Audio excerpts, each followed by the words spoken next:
You're listening to Music for a While, West Bend's podcast devoted to exploring the wonderful world of music.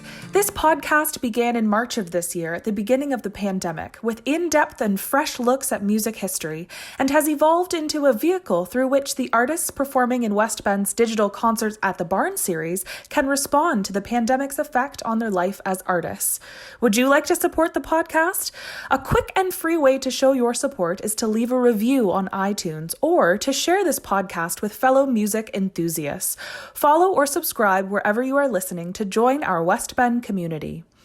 On this episode, Brian Finley is joined on stage at the Barn, from a safe distance, of course, by our upcoming digital Concert at the Barn artist, singer-songwriter, and Ojibwe drummer, Jordan Mowat. Enjoy music from Jordan, his father Dave Mowat, and the Smoke Trail Singers throughout this wonderful chat, all about Jordan's relationship to music.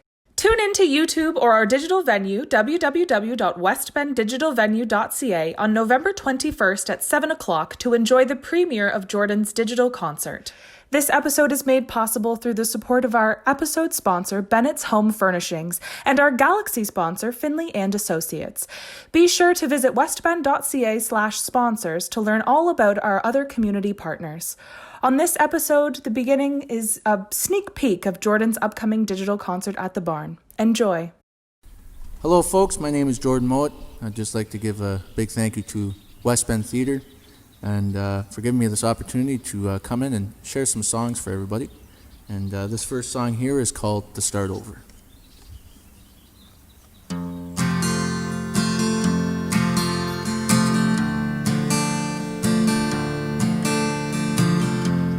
Never thought this was how we would end. I guess I just never ever thought of it. 'Cause now we're both left with things unsaid. I guess we just never ever thought of this. Let's see how long we can stay apart this time around.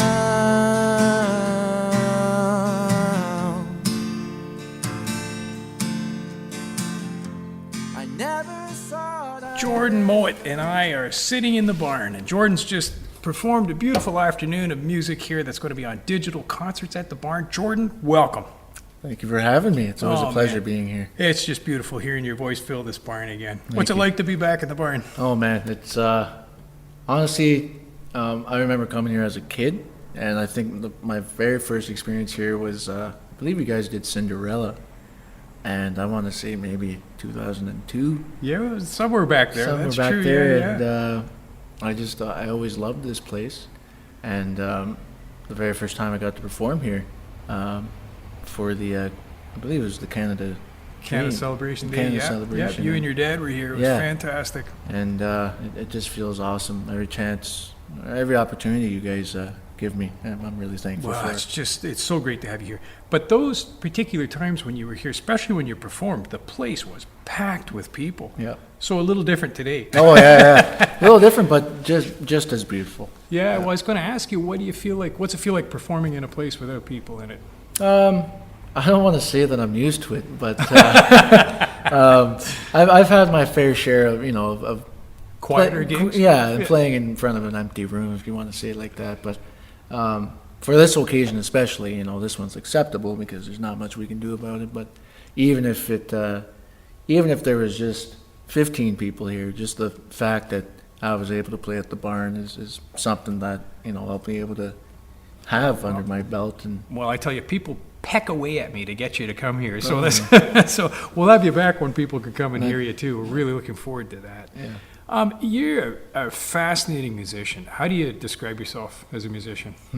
That's it's difficult for me to kind of explain that because when I was young, that was something I wanted to do for the rest of my life as a career, and but as I grew older, I knew that I always needed a plan B. But now, as a musician, it's I don't have a specific genre of music that I write when it comes to acoustic songs. It's kind of just whatever comes out of my mouth or whatever comes off the guitar. That's the type of song it is. Well, you're an Ojibwe drummer. Yeah. And you're a singer-songwriter. Yeah. And it's amazing, to my ear, those things sound like they could be miles apart. And stylistically, they're quite far apart. But you have a real vibe that goes through both those things that you can sense. There's a wonderful connection with it. It's just great. What was your early musical thing like? You grew up in Alderville? Yeah. So Alderville First Nation is where I'm from, and it's where my dad's from. And ever since I was young, I was always just surrounded by music. My dad being a musician himself, and I was immersed around the blues. Right. The Mississippi blues, and my dad always talking to me about guys like Howlin' Wolf and Hubert Sumlin and Sunnyland Slim, and those were the names that I knew growing up. And then you hear the new blues music now, like people like Joe Bonamassa, who's somebody I don't really know. Yeah. And but music was always something that I heard, and my first musical experience was actually at the park in Campbellford. Oh, really? Yeah. And I remember my dad was playing with his old band. I think it was Stone Angel at the time. Right. And he was doing a solo number, and there was the drum kit, and I believe Ken Layton was the drummer.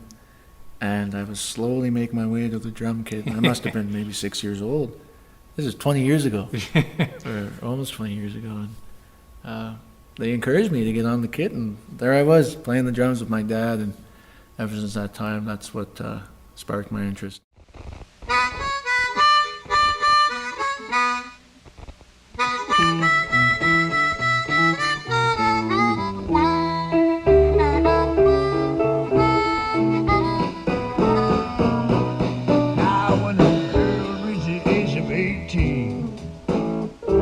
Little girl thinks she's grown. That's the kind of girl you can never find at home. Come see me early in the morning, baby, by the break of day.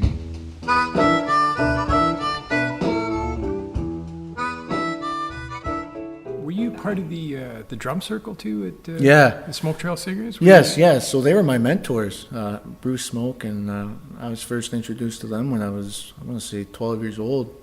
And what was that like? So as a 12-year-old, you invited into the circle? And yeah, so that was when we were getting our youth drum going. Right. So there was me and maybe, I want to say, 10 other boys. Right.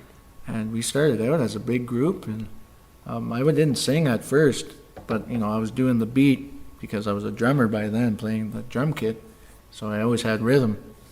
And then the singing came afterwards. It started off as humming, and then singing quietly, and then just going for it. Yeah. And then by the time that I was 13, I was traveling with Smoke Trail. They kind of took me under their wing and took me to all these powwows, and I'm thankful for them for the things that they taught me. And Great. yeah.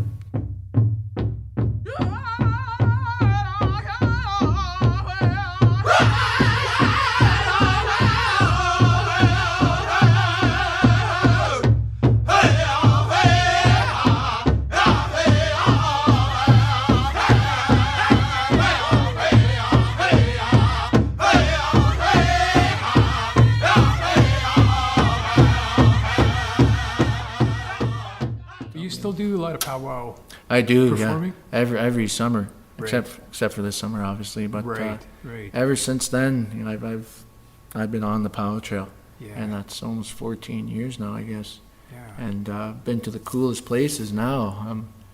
Like Mandaree, North Dakota, and Rocky Boy, Montana, all over Turtle Island, as we say, or Yeah. North America. Right, of course. Yeah. Yeah. And what about your singer-songwriting career? Like that sort of grew up alongside this? Yeah. So I didn't really actually start getting serious about it until maybe a couple of years ago, really. Before it was mostly just like a hobby thing. But now it's something that, that interest really came back to where I would like to be able to travel the world and, play music in front of hundreds of people. And it's even though the pandemic's kind of put performing in front of people on hold, it's been giving me the time to really hone on my skills and develop more skills and to work on my songwriting, and not just that, but to actually write more songs. Right, yeah.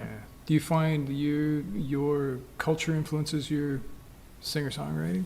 I wouldn't necessarily influences my songwriting, but it definitely helps with my vocal development. Yeah. So a lot of people ask, like, how do we sing that way? And just like how in contemporary singing, if that's what you want to compare it to, sing from our diaphragm, Yeah. or there's 3 different voices, right? You got your chest voice, then there's your head voice, and then one thing we're taught not to do is to sing from our throat or Right. from our nose. Right. So we were always taught to sing from our diaphragm. Yeah. So that's it's singing around the drum or in the drum circles really helped me develop my voice.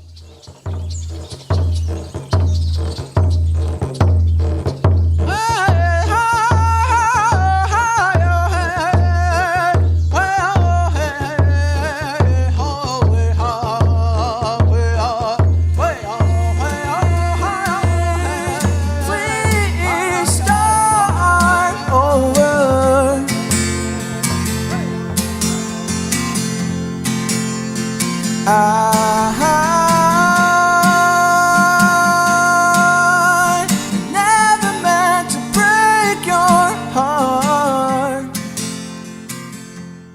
It's such an amazing visceral sound. It's just so connected to the body. It's just an amazing thing. And the range is outstanding as well, too. Yeah, I never used to be able to, hit those octaves or hit that Right. range. It's, just like anything else, you got to practice every day. Yeah, And yeah, for sure. even to this day, I sing almost every day. Yeah, good stuff. Well, you're more than a musician as well, too. What else goes on in your life? Yeah, What else do you so aside from being a musician, I'm a father of 2 beautiful children. Me and my fiance, we welcomed our first child 3 years ago. And then we just welcomed our daughter 2 months ago. Congratulations. And I'm also an Indigenous support worker with the Sudbury Catholic District School Board. So, and that's something that I knew I always wanted to continue to work with youth in a school board. Right. So that was something that kind of... What's that job look like? So the purpose of that job is to give these children, Indigenous children, a sense of pride, to teach them about the culture and to be about hand drumming, about the drum. So the first 2 years I developed a program, and I went to every elementary school within the school board, and they would each have me for 5 weeks, and I would do my program, which I called the Wind Spirit Leadership and Learning Program, or WHISTLE for short. Yeah, and then last year, sorry. They were going to have me for 2 weeks at a time. So then that way I was going to be able to develop a better relationship with the students and the teachers and staff. And then I got put into a high school. So now my role's changed. I'm still an Indigenous support worker, but I'm more kind of like a counselor, counsel Right. kids that need it and give that one-on-one support now, Right. which I also enjoy. Right. But I can also implement my programming with that. Well, you must find quite a range of circumstances with working with different generations. Yeah. What are little children? What are they interested in? Like, for example, when you show them your drum. They don't know what to expect when they see it, and especially the non-native kids. They really don't know what to So expect. you work with non-native kids as well, yeah, too. yeah. Excellent. So I made sure that all the principals knew, and even my boss knew that I was going to be working with the non-native kids as well. I'm open to working with everybody, and not to say that they're not as well, but our main focus is to support Indigenous children. Right. But a lot of the times, those child and youth workers don't have all the time to take in a lot of kids. So some of them come to me, and a lot of them, once they hear that drum and hear me sing, they get connected to it, Yeah. and it's amazing. Well, I got to tell you, the first time I heard you play, it was a revelation for me. It was just this was some of the most exciting music I had never heard. Yeah, yeah. You know, real life up close, and it was just, it was something that just went right through my body, and it was so exciting, and I'm so in awe of it. I think it's just fantastic. And the reason for that is because the word that we have for drum, we say Ode Wegun. And the root word in there is Ode, which in Ojibwe means heart. So the way that people connect that word is like, and how that drum sounds, is it sounds like a heartbeat. And so when our mothers carry us for the 9 months, that's what we're hearing all the time is her heartbeat. And so it connects us to the heartbeat of Mother Earth. Our words are very descriptive for, for that purpose. Right. Yeah. Oh, that's fantastic. Do you teach drumming as well, too? Then? Yeah. Yep. So I taught drumming in the past, my first year, and then it was kind of a bit difficult because there was like 15 kids that wanted to be a part of it, but I can't teach 15 kids at a time. You can imagine the how rowdy it would have been, but I gave them that opportunity for them to learn, and a lot of them took interest in it, which was great. Yeah. Do you teach non-Indigenous kids? Yeah. Drumming as well? Yeah. Fantastic. So what's that like as an experience? it's it's just like teaching Indigenous kids. I tell them as soon as they come in, I said, okay, you're here to learn. You got to be respectful, and that's what they would do. And it kind of just blew me away. Yeah. Kids, though, they're so great. It could be so great if you catch them early enough. Yeah. It's fantastic. Well, so then, when you move through up into high school, what sort of things are you finding in high school can you still use music to connect with kids? Yeah, I try and use music as much as I can, or as much as I could, and it was great because a lot of them would actually come back to me and after Christmas and say, I got a guitar for Christmas because I asked for a guitar, or I asked for a piano. Yeah. And the main reason I use music is because it's helped me through a lot of the tough obstacles I've been faced with, and to me, music is medicine. Yeah. And children can sometimes understand that at a young age. Right. And it's incredible. It seems to bypass a lot of words a lot of times. Yeah. And words can get in the way of things. So really interesting to connect those feelings. So powwows and so on are quite a part of your life, a big part of your community life, how you interact with people and stuff. And with, I assume powwows, like most everything else, They've been canceled. Yeah. Very scattered. Yeah. Scattered. And so how's that impacted you? What's that feel like? It's definitely different because today I would be coming back home from a powwow, traveling back home. But at the same time, I mean, it's given me more time with my family. Yeah, true. Yeah. Because a lot of the times they don't really travel with me. Usually it's just me.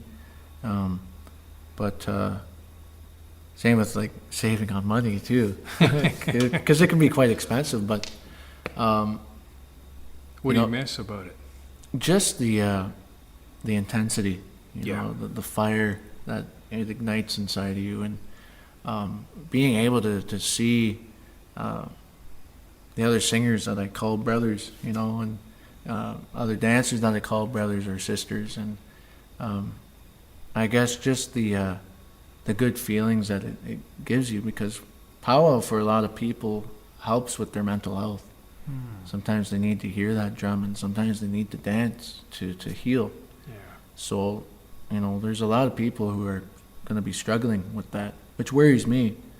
And that's why I, continue to share my round dance songs on social media. And that's why we have a lot of people who are sharing dancing on social media and it makes people happy. Yeah. Yeah. Yeah, I would encourage people to check you out on online, because you have a lot of fabulous stuff out there, which is great. Thank you. And so for the last 4 months, because we're at the end of July now, when we're doing this recording today, for 4 months, you've been in your basement, I suppose. Yeah, so to kind of just working on my music in the basement, and that I like to call Cinder Block Studios. And Studios with an S. I Yeah, like yeah. that. That makes it sounds very. and recording my own stuff, recording my own round dance CD. That's it's still in the works, and I was pretty well working from home since March for the rest of the school year, and that was different. But I was really, really anxious as to what the government was going to announce if we were going to go back to work, and I was really worried because we just welcomed our daughter in May, so it was nice being able to welcome our daughter and Play that one safe. And, play that one safe, Yeah, and exactly. be able to work from home, and yeah. But Well, the future is quite a great unknown at the moment. yeah, that's for sure. But we can each do our part. I never thought I'd ever introduce myself. The very first time I saw you around, it took me a little bit to tell you how I felt. One of the last times I saw you around, I felt weak in my knees. They trembled uncontrollably. So are the kids musical? Nova is a little bit Is our son. Yeah. And sometimes he'll pick up my drum and he'll hit it and try and sing a little bit. He'll mostly scream. He's 3 years old now. 3 years old, okay, yeah. So he's got a couple years before he's 6 and he plays the drums. Yes. Okay. Right. Yeah, just Right. like me. And but yeah, I mean it's But it's so great to grow up with it, Our Yeah. our children did that too. It's just part in the bones, Yeah, It's yeah. the way music should be. Yeah. It's a wonderful thing. So, in 10 years from now, who am I going to be talking to? hopefully. Oh man, that's 10 years I'll be 35, and hopefully by then You'll know what you're doing. I'll know what I'm doing. Yeah, I'll get back to you on that one. No, it'd be great. I don't know. It'd be great to come back here and to be doing this interview again, and to It's very interesting to see how the world unfolds. Yeah. And what happens for you. And yeah. Well, what I sort guess- of music you'll be writing and Yeah. recording and all kinds of stuff and Okay. performing. And I guess time will tell. you're a happy performer, though, obviously, because you I- performed beautifully today. Yeah, So I love it. yeah, Any chance, and especially now that we were able to get away with this and to do this safely. yeah, It's- exactly. It's still great. Yeah, it is. It really is great. And there's got to be different ways of doing it that still connect. So Mhm. that's what we're hoping to do. Well, thank you so much for joining us and for doing that for us. And your music making today was just sublime, as I knew it would be. It was just so great to have you. Well, thank you. I really So thank you appreciate very it. much for being here. Jordan Mowat's been our guest. Nice to have you here, Jordan. Thank you, Brent. Okay.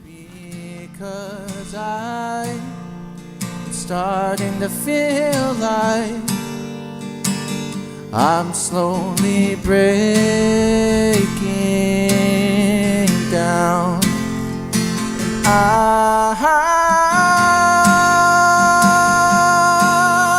I never meant to break your heart. So can we please start over?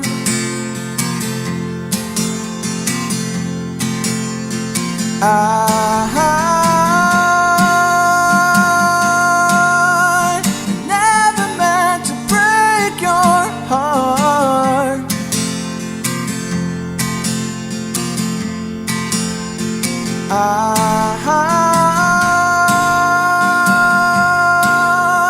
I really didn't mean to break yours.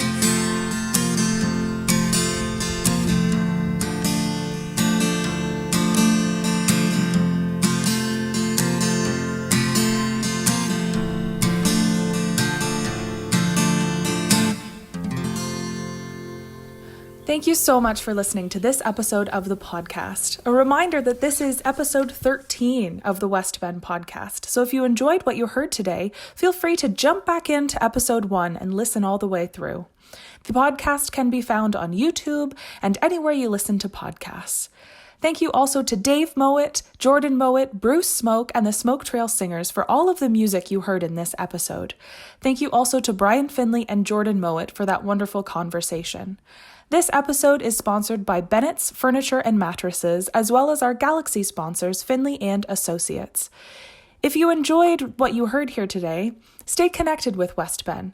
Send us an email at westben@westbend.ca or talk to us through Instagram, Twitter, or Facebook. We would love to hear from you. Remember that our next digital concert at the barn is on November 21st at 7 o'clock. This can be found on YouTube or on our digital venue, www.westbenddigitalvenue.ca. We can't wait to see you there.